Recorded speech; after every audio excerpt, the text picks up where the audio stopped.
Greetings and salutations, everybody. Welcome to AMC Mailbag. This is the AMC Mailbag show, a little bit different from AMC Movie Talk.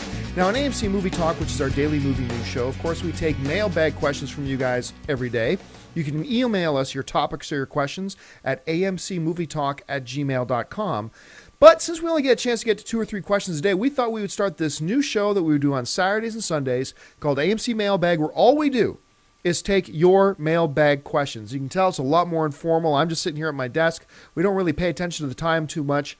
So I'm going to introduce you, first of all, to the guys joining me here today. First of all, he is the director of the upcoming film, The Death of Superman Lives, What Happened, Mr. John Schnepp. John, how you doing? Hey, what's up? Good to be here. Also joining us, he is the production manager of AMC Movie News, the one and the only Mr. Dennis Zen. Dennis? How's it going, guys? All right, well, let's get started with this. The first question today comes from us, from a dude called Paul Cook, and Paul Cook writes, "Hi, guys. Love the show. I need a job like yours. I've seen Man of Steel 4 times now, and still more to go, I think. Even drove 60 miles to see it at an RPX version. Anyways, in Man of Steel, in the ship, you see one open stasis pod open. Could this be Zack Snyder's lead for Superman 2 with Kara?" For those of you who don't know what Paul's talking about, in Man of Steel, there's a prequel comic that actually came out about 1 or 2 weeks before Man of Steel did. And in the prequel comic, it's free and it's online, so you can just go look up Man of Steel prequel comic. It's online for free. In it, we see 20,000 years ago, the ancestors on Krypton used to send space explorers out. You remember Jor-El told Superman this. They used to send space explorers out. And Kal-El's distant ancient cousin, I guess, Kara Zor-El, was a captain of one of these ships that went out. And her ship crash landed.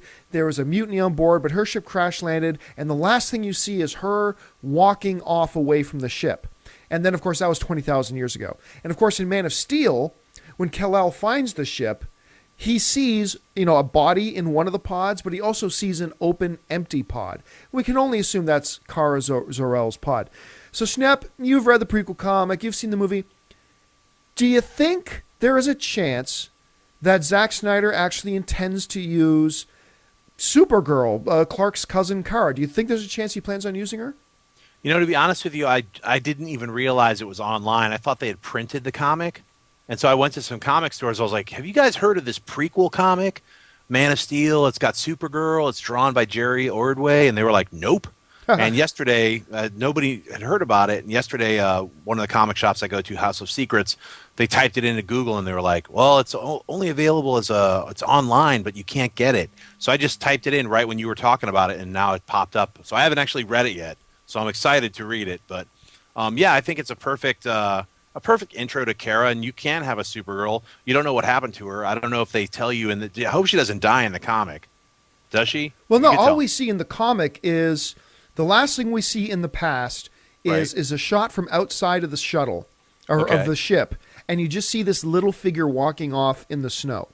And that's it. And then it fast forwards to modern day. And, finding out that, they found this ship, that was buried in ice 20,000 years ago, blah, blah, blah. So, we have no idea what happened to her. Dennis, do you got any theories? Do you think they could use her, or was that just a nice little thing to use in a prequel comic? No, I think they're hinting at using her. I think David Goyer actually wrote that comic book as well. And so if he's going to be on for Man of Steel 2 and 3, then I think Supergirl will definitely be in one of the upcoming movies. They'll probably just, maybe if they don't totally introduce her, maybe they'll hint at her in the next one. My thing I'm intrigued is, what has she been doing for 20,000 years, Has she been living amongst the, on Earth, and right, having regular jobs and doing all that stuff? Or did she go somewhere else and come back? So I'm intrigued. Is she frozen in the ice like Captain America? Is she cryogenically like a mammoth? You know what I mean? That's kind of what I was thinking. This brings up a problem, though, right? Because Kryptonians age. They're not immune to aging, right? Right. So if you plan on using Kara, then Kara's got to be, I guess the only thing is some way she's got to be frozen. Okay. But on Earth, Kryptonians are immune to freezing and breathing and cold. I mean, Superman can fly in space, and he doesn't get frozen. So, Right. I mean, I don't know how they expect. Personally, I don't want to see Supergirl. I have no intention, no desire whatsoever to see Supergirl in any of these movies. To me, it harkens unto the cheesy aspects of Superman. Like, if you're going to have Supergirl, might as well bring in Crypto the Wonder Dog. I mean, I just don't see it. I have no desire for it. I think it was a cute little thing to put in a prequel comic like they did. Right. I think it's also then a nice little wink to the audience when Kal-El turns his head and he sees an open stasis chamber. Although I will admit, the open stasis chamber in the ship is a lot of trouble to go through just as a wink to a prequel comic. So I don't know. Look, at some point, I think they still have to address the whole issue of the Kryptonian DNA still being embedded in Superman's cells. I still think I don't think they're done with that storyline. No, I think that means something. And maybe that has something to do with Kara later on. I mean, I don't know. Like, do either of you guys want to see, like, forget could she be there? Do either of you guys even want to see Supergirl in any of these films? I do. I think it would be pretty cool. I mean, she also could have taken off and, like, hooked up with the Green Lantern Corps and, like, or got thrown into her own Phantom Zone. I don't know. I mean, it opens up more a bigger can of worms. You're right. Like, did she just get that? I didn't even think about that. Like, you know, how could you freeze her on Earth? She'd just be like walking through ice. You know, it's like it's no effect. So, all right. Well, let's get on to the next question here then. The next question comes to us from Ezekiel J. And Ezekiel J writes, "Hello, John and friends. I was wondering what you guys thought about, instead of a TV show ending with a series finale episode, why not end it with a series finale movie? Dennis, what do you think about something like that? Like, what if, I don't know, The Wire or The Shield, let's say The Shield was coming to its ending, and then instead of showing a last episode, they finish off the series by showing a 2-hour movie you go to the theaters. What could something like that work? No, I don't think so. I think logistically and marketing wise, it just doesn't work. I mean, they'd have to time it so, like, they're making the movie and, like, getting it ready, and then it'd have to be released, like, I don't know, a week after the TV series second to last episode airs. And quite frankly, I just don't see the need for it. I like it more of kind of like with Sex and the City or Entourage, how they're going to do, okay, they completed the story, but as a bonus, they're making an extra movie that has a new storyline in it. Something like that, I think, works a lot better than actually trying to time a series finale as a movie. The biggest challenge, I think the big obvious problem with all that is this.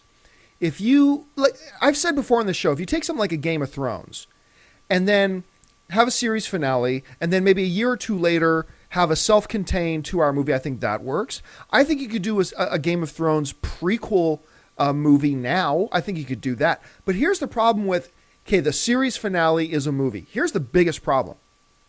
You've automatically guaranteed that the only people who even can go to see this movie are people who have regularly been watching that TV show. And let's face it, there's only about 3 or 4 TV shows on right now that have even close to enough of a viewership that could sustain and justify a movie. So, like, what's a big show that's ending here or just ended?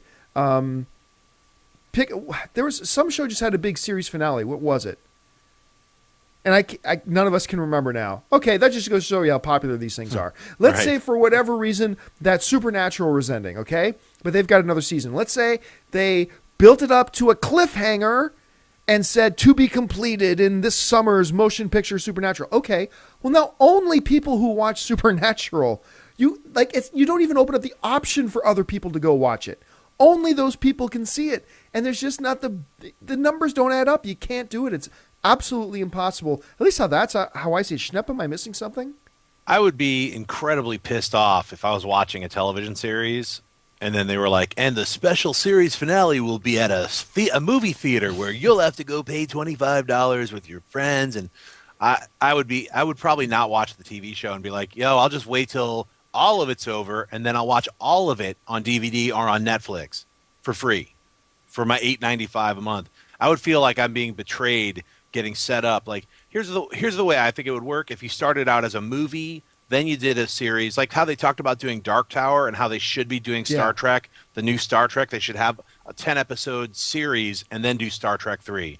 And also, since you're not going to have J.J. Abrams, get a bunch of other directors and writers in there and like get people used to this different, hey, it's an ongoing show, That's the only way I see it working is you establish it with a movie and it's all built in. Like Dark Tower was 3 movies and 2 seasons in between the 3 movies. And also it was a pay-per-view, like it was on HBO anyway. It wasn't like, I don't think they were like doing it on NBC where it'd be free.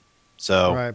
See, I'm still not sure that I'm even on board for the idea of starting something with the movie, because then you're kind of in the same, potentially you're in the same conundrum that you'd be in with, but in reverse. Okay, great. We've planned this TV series based on this movie. Oops, nobody went to go see the movie. Now what? Right. Now you've already put all this money and all this kind of stuff into a 10-episode TV series. Yeah. It's a, man, crossing the mediums, if you will, is such a tricky thing to do. Don't cross the streams. Don't cross the streams. All right, let's move on to the third question here. Third question comes for us from Sean G. And Sean G writes, so I recently watched the new Lego movie trailer. Is it just me, or does it look really fun? My question is, with Lego moving up in the world of entertainment from video games, TV shows, and now the movie, do you see them possibly in the near future making several movies and maybe becoming a real player in the movie industry? Dennis, what do you think? Is Lego poised to become a big force? I think it could be potentially a pretty big franchise. I don't know what he means by big player. You know what I mean? Is Lego just going to start taking over everything and like every single franchise is going to have a Lego version of it? I don't think so. But I think it's something that if it's successful, they'll be able to do a lot of spin-offs. I see probably a lot of direct-to-DVD movies, that they'll be able to do from this if it's successful. But I don't see it being something huge where it would change a lot of different things in the movie industry. What do you think, Schnepp? No, I mean, I agree with you. Yeah, I think it's going to, if it's successful, you'll have another Lego movie, and you might have the kind of expansion modules that a lot of people like Lord of the Rings done Lego style. You might have, those kinds of things blown up at a 4K res to see in the movie theater instead of watching it as the intro bits to your video game. I don't know. I don't see it as really revolutionizing anything other than like seeing a cool Lego movie. So look, I'll tell you this though, guys. When I first saw, what was that one that came out? Is it the Indiana Jones Lego game? Was that one of the first ones? Yeah. I just, whichever one it was, I remember when that game was coming out, that Lego game based on the movie thing. I remember thinking, oh, that's lame. I mean, no, why? Look, it's just an Indiana Jones game, but just the figures are Lego. Ooh, big deal. Well, guess what? That was hugely successful. It spawned a lot of other ones. I've got the Harry Potter Lego and the Batman Lego game over in my living room connected to my 60-inch TV right now. Now, my wife plays all the time. Yeah. And when I first saw the first trailer for the Lego movie, I'm like, lame. I even think on AMC Movie Talk, I think I said, oh, this is a bad idea. I sell. Who's going to want to watch this, blah, blah, blah. That first trailer came out. I'm telling you, that first trailer changed the game for me. I loved that trailer. I thought it was charming and funny, and all of a sudden, them being Legos kind of just evaporated in the background, and it just became a really cute, funny-looking thing. I have officially retired from the doubting Lego franchise business. I have retired from that business. I'm telling you, I'm going to tell you what. I think, who is our question guy again? Sean. I think Sean is onto something here. If this film makes $100 million domestically, and I'm not going to say it won't, but let's say it does, I can see 3 more Lego movies in the next 5 years. Oh, yeah, without a doubt. I'm with you on that.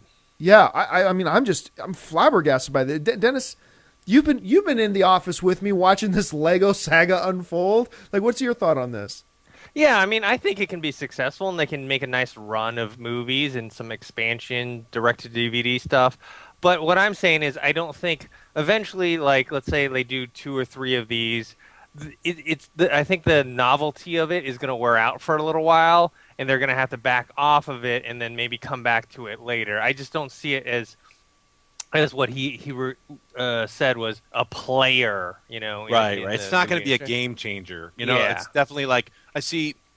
Hey, they'll release a couple of Christmas movies straight to DVD kind of style. If this one and then the second one are big hits, because it's a lot easier to make a Lego movie than a real movie. So you can make these kind of fun variation knockoffs in a certain sense, but use the brand. So I mean, I'm waiting for the Weebles movie myself. I got to tell you guys though, I'm going to have to stick my neck out here. I'm going to disagree with you. I think this franchise could become a game changer. And we talk about because what Dennis, essentially what you're saying is exactly what I was saying 1 week ago.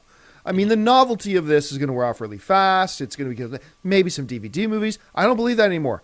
I don't believe that anymore, that I believe that the novelty of superhero films are about to wear out. I believe Lego movies are about to become a genre unto themselves. Oh, my God. Well, I certainly hope not. 5 years, we're going to get a horror Lego movie. We're going to get some sci-fi Lego movies. I'm telling you, I think Lego, I'm going to go out on a limb, is going to become a major player. I really do. And Campy says it's gonna be an Oscar-nominated movie, and it's gonna win the Oscar for sweep Best the Picture. Oscars. And Lincoln Logs, the movie. Lincoln Logs. Lincoln Logs. I think this thing could be huge. All of that just because Right. I saw a trailer I thought was cute.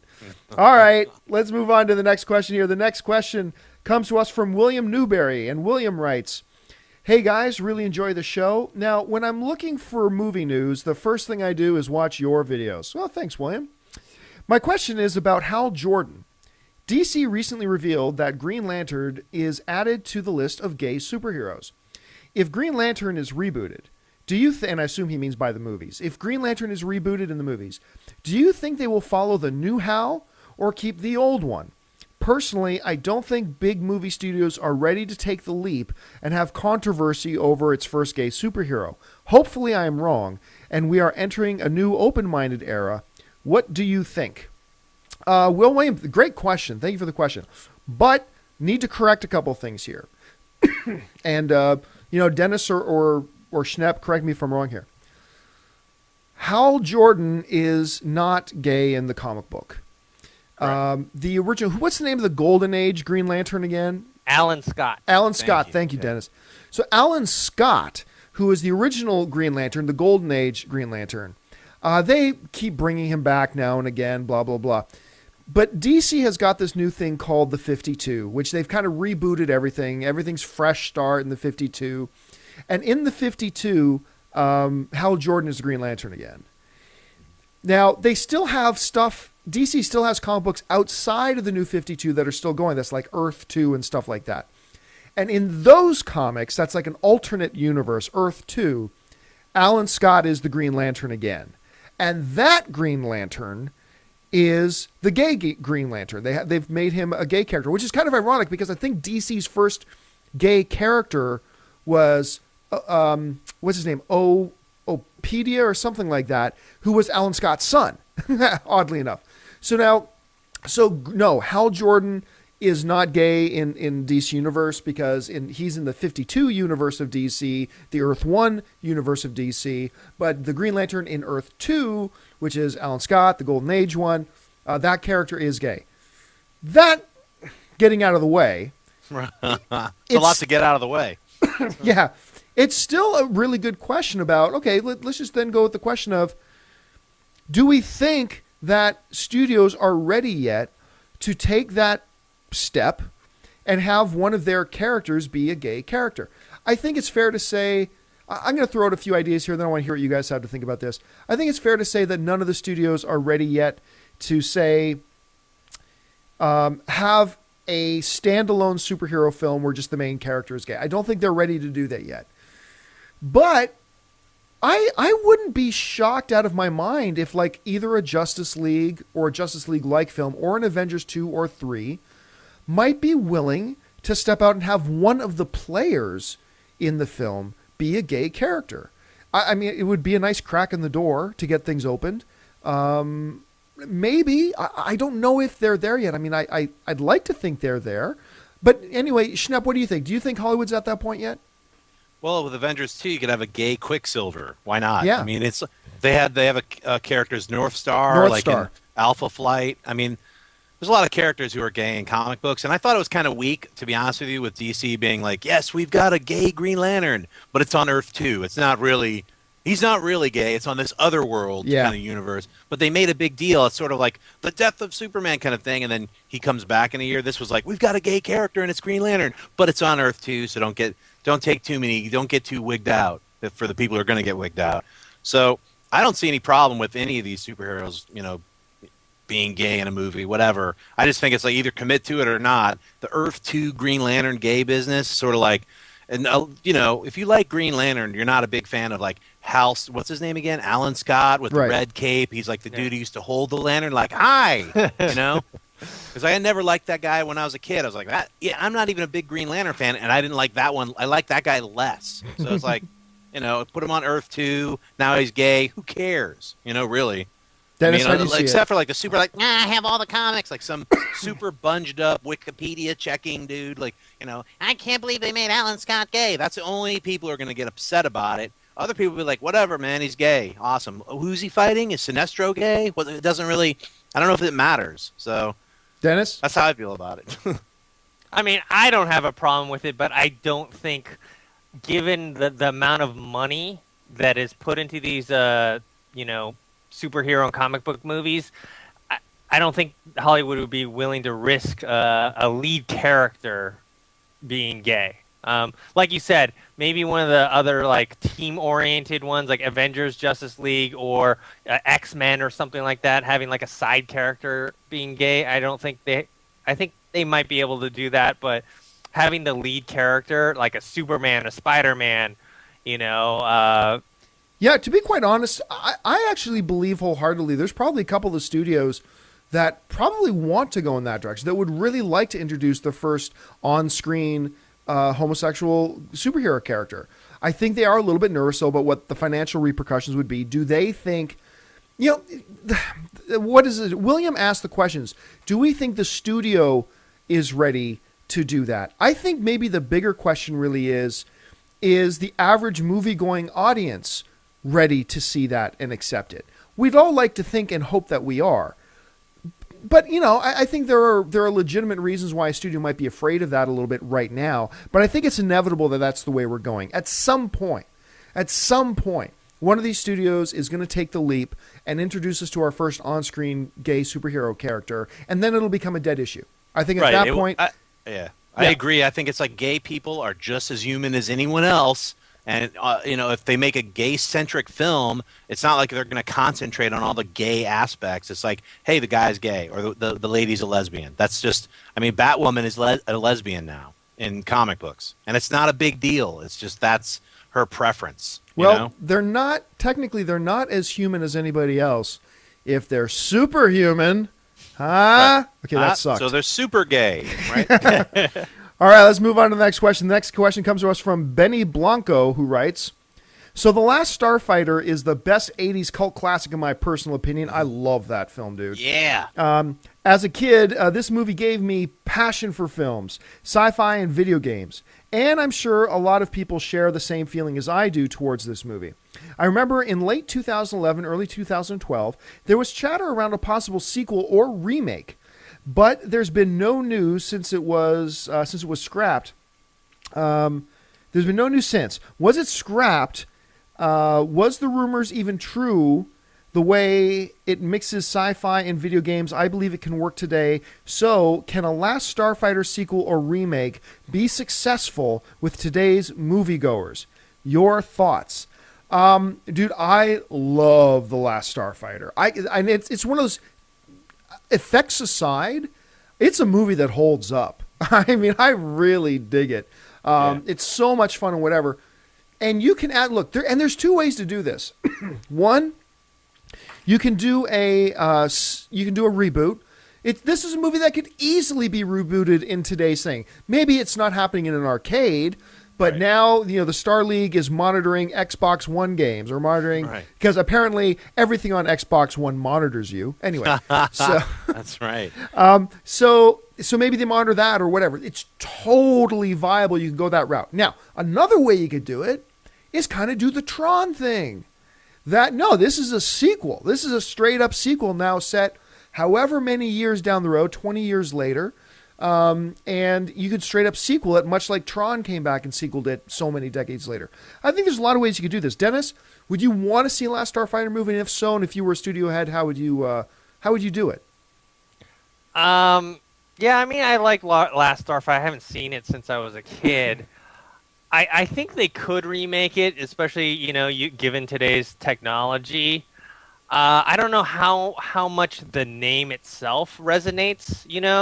Like I think Tron was a much bigger name, back True. in the 80s, Right. and so and that did okay. I mean, given the budget, so something like a Last Starfighter, they really would have to modernize it, and then maybe tie it into some pre-existing entities already. That way, they can secure maybe some of the funding for it. Schnepp, what do you think? I think it's a fantastic idea. You know what? A couple of years ago, I did a comic book convention with Lance Guest. He was like one of the guys, like one of the comic book guests, and I got to talk to him a little bit about Last Starfighter. He's like in Chicago doing dinner theater, still acting. Hey, man, it would be a cool sequel like Tron, but I think going that step further and like just doing a complete reboot is a pretty good idea. All right, let's move on to the last question of the day. Paul Diego writes, just curious, how you guys feel about the numbered movie titles for sequels? I personally think it's a lazy and lacking creativity as far as movie titles go. I love how Nolan's Batman trilogy was not a numbered trilogy. Batman Begins, The Dark Knight Rises. Do you think we'll see a day when movie titles become more creative instead of just adding a number to the end of it? Always a pleasure, you guys. You guys rock. God bless. Well, my opinion on this, Paul, I've actually gone off on this in the past, but on the complete opposite side. I hate not titling movies 2, 3, 4, and 5. I want numbered titles to the sequels. I don't mind having movie title, number, hyphen, semi-title. So I don't mind Jaws of Life 3, Snapping Open the Door. Jaws of Life 4, Breath of Air. Like, I don't mind that kind of stuff. But here's part of the problem I see moving forward. Look, naming a movie takes no creativity whatsoever. You think it took any creativity for them to call the second Batman movie, we'll call it The Dark Knight? Yeah, that's been done for 20 years. No creativity in that at all. So no, and part of my thing is now when we look back 15 or 20 years later, we're gonna have problems remembering the order in which things came in. It's like, okay, James Bond. I understand James Bond's a bit of a different thing because it spans generations, but just as an example, I don't remember where in order did Octopussy fall. Where does it fall in relation to Moonraker? Where does it fall in relation to Goldfinger? Where is this again? I really like calling it Fast and the Furious. Why? Look, Fast and Furious does a little bit of a hybrid of both, right? I mean, Fast and the Furious calls it, there was Fast and Furious 2, then I think like Fast 5 and Fast and Furious instead of The Fast and Furious. So they play with the titles a bit. I don't mind, playing with the titles and giving some unique wording to the titles, but I really do appreciate having the numerical representation in there as well. But just for me personally, that whole thing, just for posterity's sake and for looking back and understanding the order of things, I really do like having numerical movies. Like even Star Wars, Star Wars Episode 4, Star Wars Episode 5, Star Wars Episode 6. We know them by their other names, but it's just nice having those in there. That's my thought anyway. Dennis, where is your position on this big important issue of numbers in the titles of sequels? I don't necessarily need the numbers, but I do like to have the actual title in terms of like the Harry Potter franchise, for example. It's Harry Potter and the so-and-so. Harry Potter and the da-da-da-da. That way you know, okay, this is the same series. And if you notice, like some of the Marvel movies now, like the Thor 2 is technically called Thor, the Dark Dark World. World. Captain America is Captain America, the Winter Soldier. So I think stuff like that works. With the Batman trilogy, Chris Nolan has doing, Batman Begins, Dark Knight, and Dark Knight Rises. That throws it a bit off. I mean, he was able to get away with it because one, he's Chris Nolan, and two, it's Batman, so everyone knows what it is. So, yeah, I don't mind not numbering it, but I do like to have whatever the title is in there, Yeah, and I agree with you. I think the Harry Potter is a great example of that. I couldn't tell you what order things are in the Harry Potter. I don't know where Prisoner of Azkaban and the Fresh Prince of Bell Blood or whatever it's called. I don't know what order those things come in. I'll never know for the rest of my life. If they just had Harry Potter 1, 2, 3, and 4, maybe then something. Schnupp, what do you think? Well, I mean, it works, but it doesn't work. Like now, like if some kid was just watching the Indiana Jones movie, how would he know that Indiana Jones and the Temple of Doom comes before Indiana Jones and the Crystal Skull Kingdom of whatever it was called? So, I mean, that's a little confusing, to be honest with you. Even though the movie was horrible, the first modern day movie that did that was Superman 4: The Quest for Peace. Right. It was the first subtitled comic book movie, whatever. It was the first movie that actually had a sequel number and some kind of a weird subtitle. I mean, Star Trek Into Darkness, it could have been called Star Trek 2 Into Darkness, Thor 2: The Dark World, Captain America 2: The Winter Soldier. It would just be, honestly, it's not for us. It's for people 10 years from now. So I like that The Amazing Spider-Man is called The Amazing Spider-Man 2 because we're going to get 6 of them. So, I mean, I think that's pretty awesome. So I'm all for numbering them and then add a subtitle. So. Well, all right, folks, that will do it for us. We've run out of time. Thank you so much for joining us for this installment of AMC Mailbag. Don't forget, you can keep sending in your questions to amcmovietalk@gmail.com, and we'll get to as many of your questions as we can, either here on AMC Mailbag or during the week on AMC Movie Talk. I want to thank, of course, our very special guest today. First of all, the one and the only Mr. John Schnepp. John, where can people find you online? Cottage Cheese 2, still curdling. You can find me at John Schnepp on Twitter. So. And the production manager at AMC Movie News, of course, Mr. Dennis Zen. Dennis, where can people find you? You guys can find me on Twitter at ThinkHero. And you can find me on Twitter at John Campia or on Facebook at John Campia. Don't forget to join us again tomorrow, folks. Thanks a lot for joining us. Until next time, my name's John Campia for AMC Movie News. And until then,